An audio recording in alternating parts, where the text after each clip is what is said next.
This is VOA Africa.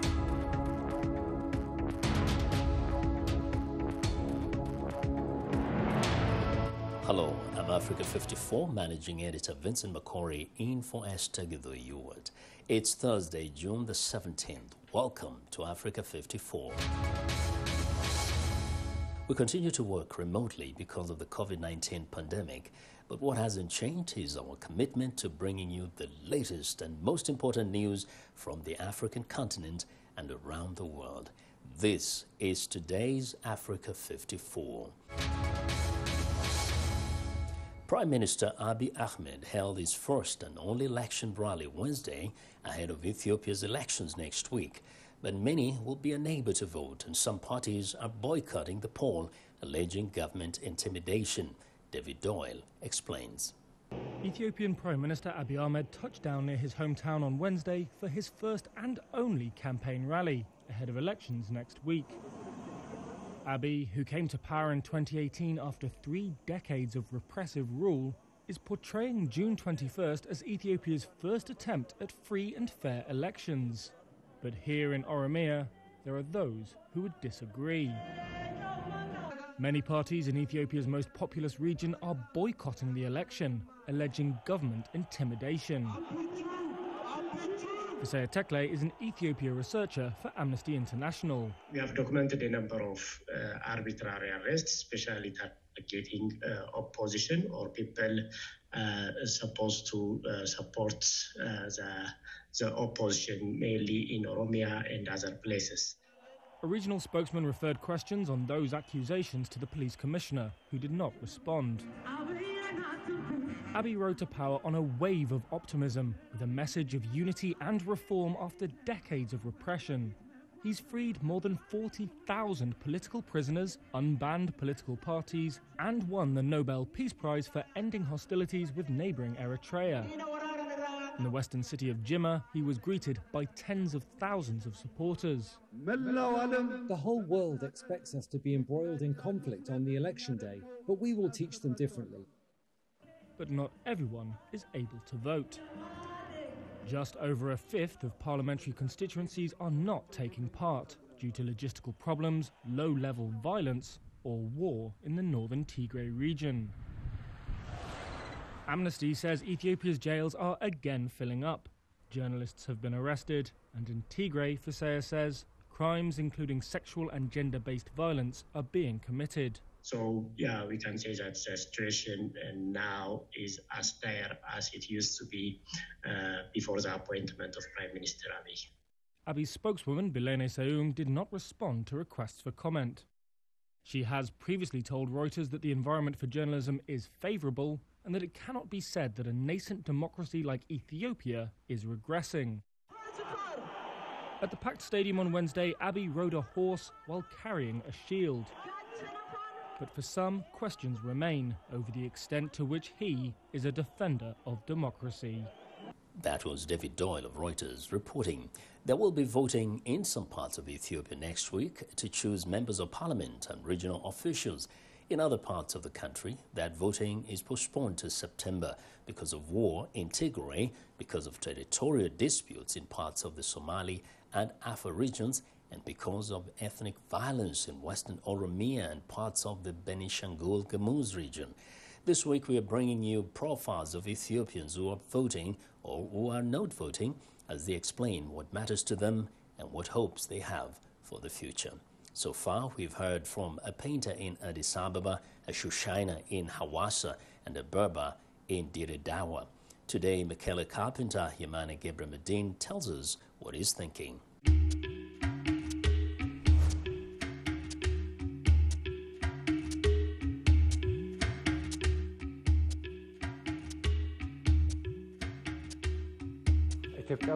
Being an Ethiopian used to give me pride, but when I think about it now, it is something that our fathers knowingly or unknowingly created by mixing both the truth and falsehood, witnessing what is happening, and when they are telling me that I am not Ethiopian, it is difficult for me to say I am Ethiopian. For now, being an Ethiopian means nothing to me.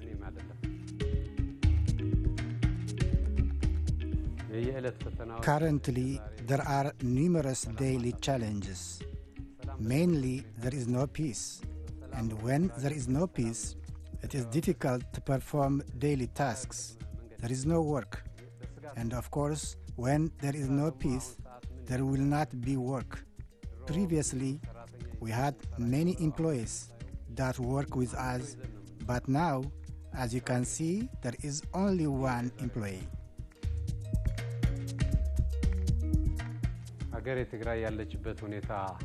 What frustrated me in the current situation of Tigray is not having peace.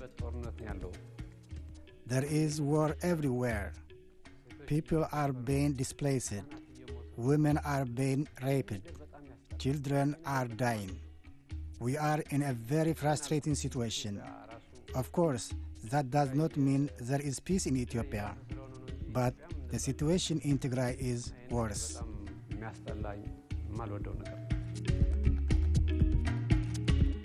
The government in Ethiopia is not ready for a ceasefire, nor for peaceful dialogue. As a result, I don't have any hope the government can solve my problems.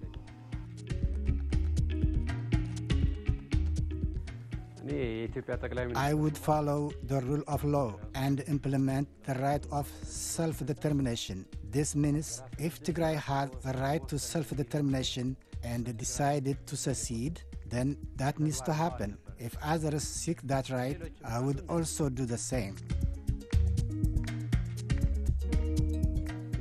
Political leaders should abide by the constitution of the country. They should earn public trust. They should be able to rally the support of the people around them.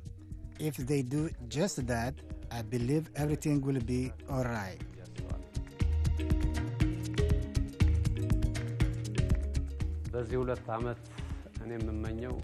In the coming 2 years, I wish for the Tigray that I love to get its independence, and I'm looking for Tigray to have the right to decide within itself. I also desire a good and peaceful neighborhood with Ethiopia.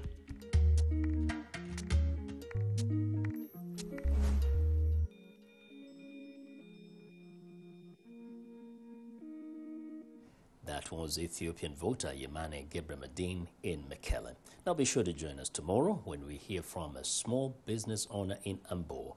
Amid famine warnings, Ethiopia's agriculture minister says that most farmers in the Tigray region are planting crops on time. Okwi Oko has the details. The majority of farmers in Tigray are planting crops on time, Ethiopia's government has said in an analysis that contrasts with UN warnings of famine in the conflict-hit region. As a result of the support given, Minister of Agriculture Sani Reddy Ahmed was speaking in the capital Addis Ababa on Tuesday. Current information indicates that 70% of the farmers have started their farming to cover long season crops like sorghum and maize.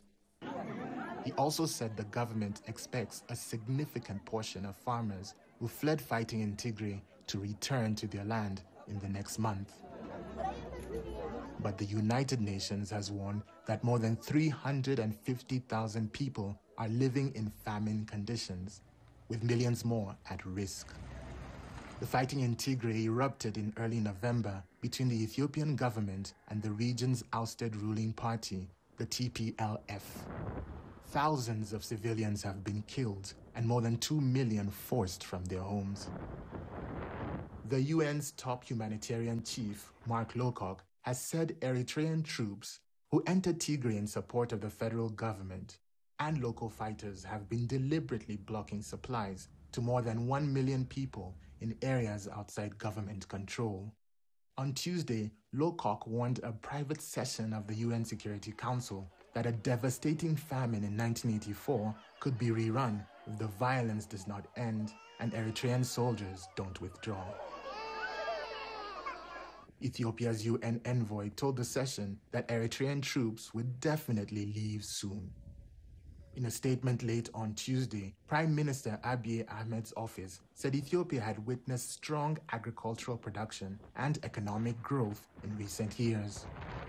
That, the office said, would ensure Tigray and other areas of the country experiencing conflict could withstand what it described as a food gap. Okwe Oko of Reuters fired that report. The Arab League is urging Ethiopia to avoid taking unilateral steps that would harm Egypt and Sudan regarding its giant dam project on the Blue Nile. Arab states have called on the UN Security Council to discuss a dispute over Ethiopia's plan to fill a giant dam it is building on the Blue Nile. Arab League Secretary General Ahmed Abul Gheit was speaking on Tuesday after a foreign ministers' meeting and amid concerns from Egypt and Sudan over the impact of the dam on their own access to Nile waters. What is the role of the Security Council? The decision does not only refer the issue to the Security Council. The Egyptian and Sudanese message was clear that the Security Council must fulfill its responsibility. But the decision also calls for urgently holding a session to discuss the dispute. Ethiopia is pinning its hopes of economic development on the grand Ethiopian Renaissance Dam. Egypt relies on the Nile for as much as 90% of its freshwater supply and sees the dam as an existential threat. And Sudan is worried about the operation of its own dams and water stations. Gheit described the issues as an integral part of Arab national security. In a statement, the Arab League called on Ethiopia to refrain from unilateral steps, such as completing a second phase of filling the dam's reservoir without an agreement. Qatari Foreign Minister Mohammed bin Abdurrahman Al Thani said the Arab states had agreed to on steps to be taken gradually to support Egypt and Sudan. We always call for a diplomatic resolution based on international law, and we hope that the other party can come around on the basis of international law to reach a solution that would satisfy everyone. According to the Foreign Ministry, Ethiopia rejected the Arab League's resolution in its entirety. The 1,098-carat diamond, believed to be the third largest gem-quality stone ever to be mined, has been discovered in Botswana, according to a joint venture between Anglo-Americans De Beers and the government. It is the third largest in the world, behind the 3,106-carat Cullinan stone recovered in South Africa in 1905 and the 1,109-carat Lesedi Larona unearthed by Lucara Diamonds in Botswana in 2015. Minerals Minister Lefoko Moagi says the discovery of the yet-to-be-named stone, which measures 73 mm long, 52 mm wide and 27 mm thick, could not have come at a better time after the COVID-19 pandemic hit diamond sales in 2020. The government receives as much as 80% of the income from Botswana's sales through dividends, royalties and taxes. We are excited to hear what you think about Africa 54. Join the discussion on Facebook. The address is Africa 54. We're also streaming our broadcast live on Facebook. Please watch and share our show with your friends. Also check out our headlines 24/7 on voaafrica.com. Still to come, South Africa to host Formula One race, motor races most prestigious event 28 years since the last one on the continent. We'll be right back.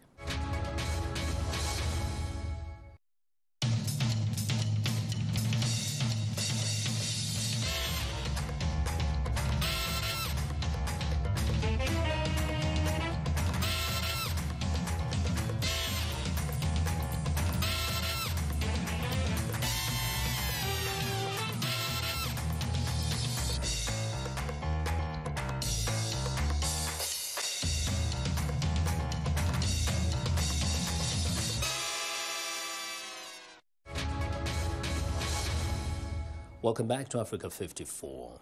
U.S. President Joe Biden and Russian counterpart Vladimir Putin ended their summit with positive assessments of their meeting, but clear differences remain.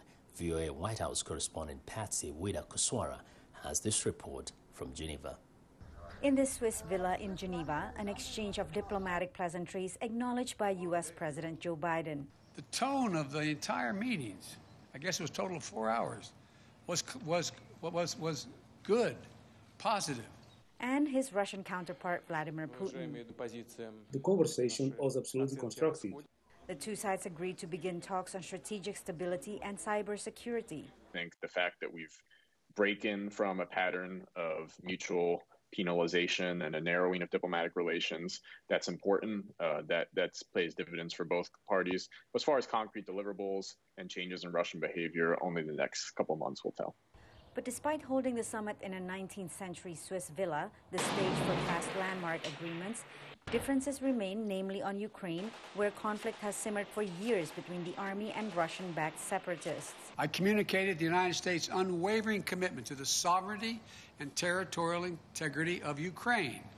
Ukraine is seeking membership in the North Atlantic Treaty Organization, which Moscow has said it would not accept. Biden underscored support for human rights, including the fate of imprisoned Russian opposition leader Alexei Navalny. Putin dismissed his crackdown on political rivals and pointed out the chaos in the U.S. during Black Lives Matter protests.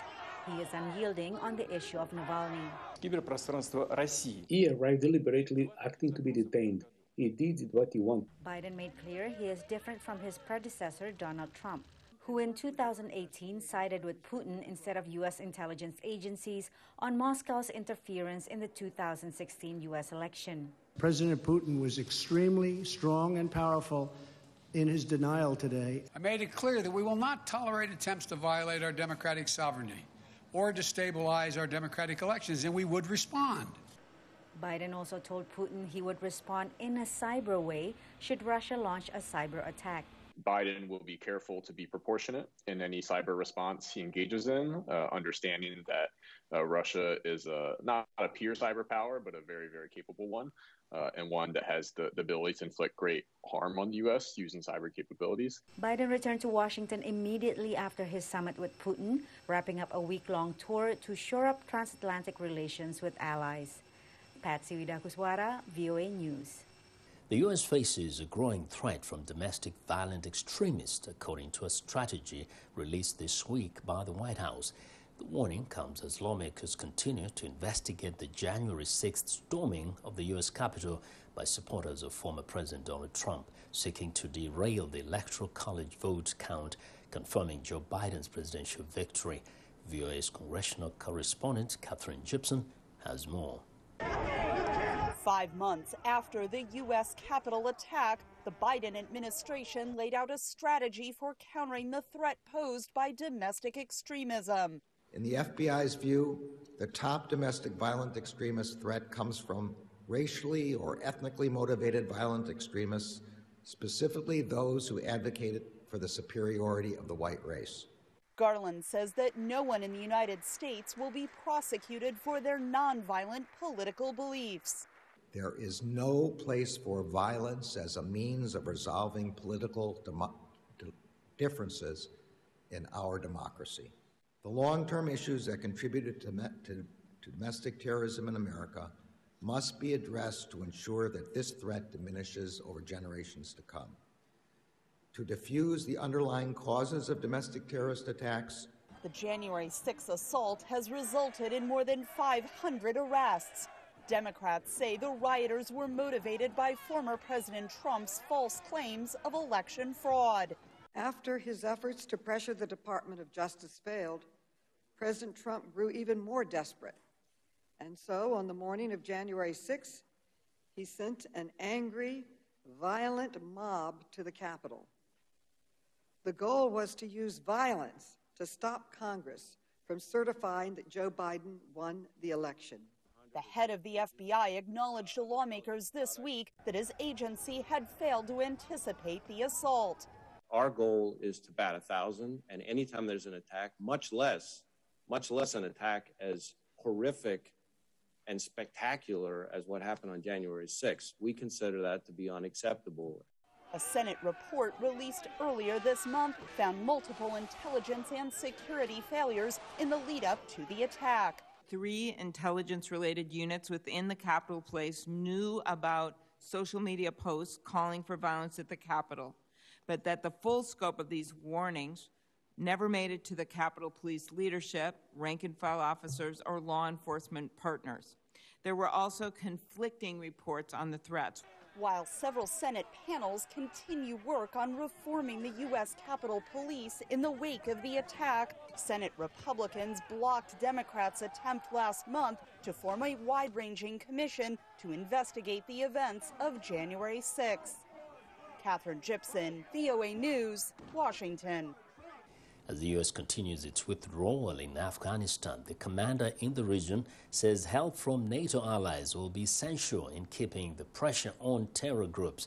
Help has arrived with the deployment of Britain's newest aircraft carrier to the Mediterranean. VOA Pentagon correspondent Carla Babb made a stop on the carrier as the only reporter traveling with the head of the U.S. Central Command. The crown jewel of Her Majesty's Navy, aircraft carrier HMS Queen Elizabeth, sailing through the Mediterranean Sea on her maiden voyage around the world. We went aboard Britain's biggest ship with General Frank McKenzie, the top U.S. commander for the Middle East, who welcomed the Allies' new firepower for the region. This carrier may have the opportunity to support us in OIR in the next few days, Operation Inherent Resolve. We would certainly welcome their participation in that, should it be possible for them to do so.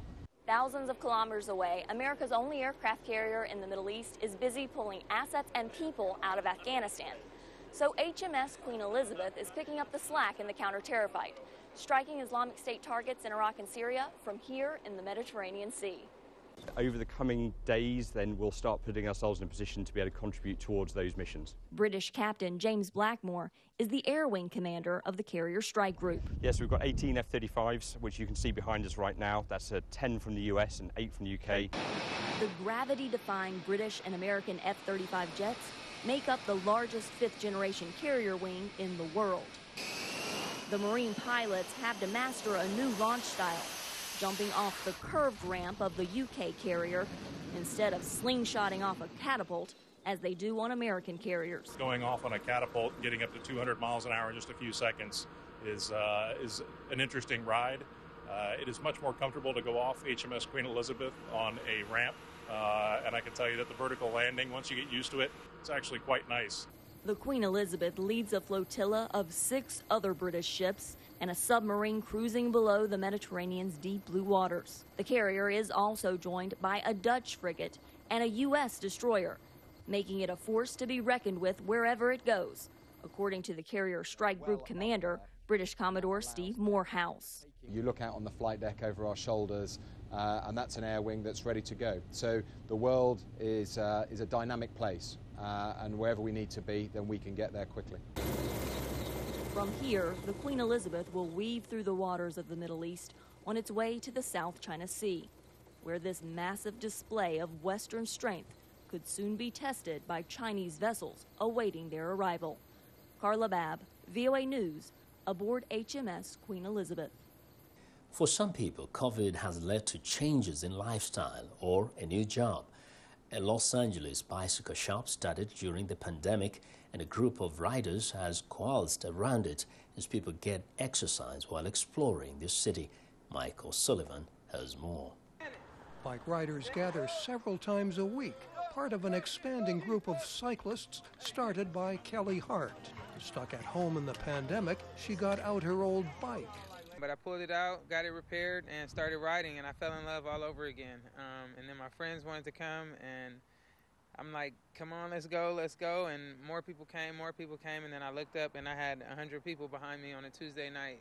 Many needed bicycles, which gave rise to her new bike shop. And I took my savings, and I bought 3 of them, and I posted on my social media that I had bikes for sale, and they sold immediately. She had a new business and more customers wanting bikes. When the pandemic hit, I was like, all right, well, I can't go to the gym. I'm not playing basketball. Riding offered a chance to get outdoors where things are safer. For some, it has been therapy. I was in an accident, and so I was afraid to be around large groups. I was afraid to be in public. Stressed by the pandemic, others say the same thing. I feel like Ride With Us, a lot of people say save their lives. I think it saved my life, got me active. Safety comes first on the streets, and experienced riders warn others of problems. We're looking out for potholes that can destroy your bike. We're also making sure that we're looking out for cars. Most bike rides are for fun, but some make a statement. The group took part in a ride in early June to commemorate George Floyd. He died last year at the hands of a Minneapolis police officer who was convicted in April of murder. It was a mobile rally for justice, said one of the organizers, a probation officer. Instead of the same regular march, we decided to do a bike ride and a march, and just to bring the community out and togetherness and love and just strength together. Riding creates bonds. That's what we are, a mobile community, a community of joy, happiness, friendship. A community strengthened by surviving a pandemic. Mike O'Sullivan, VOA News, Los Angeles. The last Formula One race on the African continent was in 1993 at the Chalami Grand Prix circuit north of Johannesburg. The circuit has now gotten a facelift in hopes of once again hosting motor racing's most prestigious event. Romain Chanson filed this VOA report narrated by Carol Gernsberg. Toby Venter intends to make sure that Formula One racing returns to Africa. The chief executive officer of LSM, which owns the Porsche franchise in South Africa, bought the Kyalami Circuit racetrack at auction in 2014. Venter already knew the track, first as a young spectator and then as a race car driver himself. He describes it from the driver's seat of a Porsche 911 GT3 RS. Wonderful circuit, a driver's circuit, an old school circuit, a lot of character. Kyalami has 4.5 kilometers of track and 16 turns, with names like the crocodiles, the cheetah, or the leopard that acknowledge the circuit's African roots. It was built in 1961, but by 2014, when Venter bought the racetrack, it was in major need of repair. When Kyalami fell into disrepair, it was like a national treasure had gone down, and we wanted to restore it. And we think we've achieved a lot of the magic of the old Kyalami. This is the best option to have a race on the African continent right now.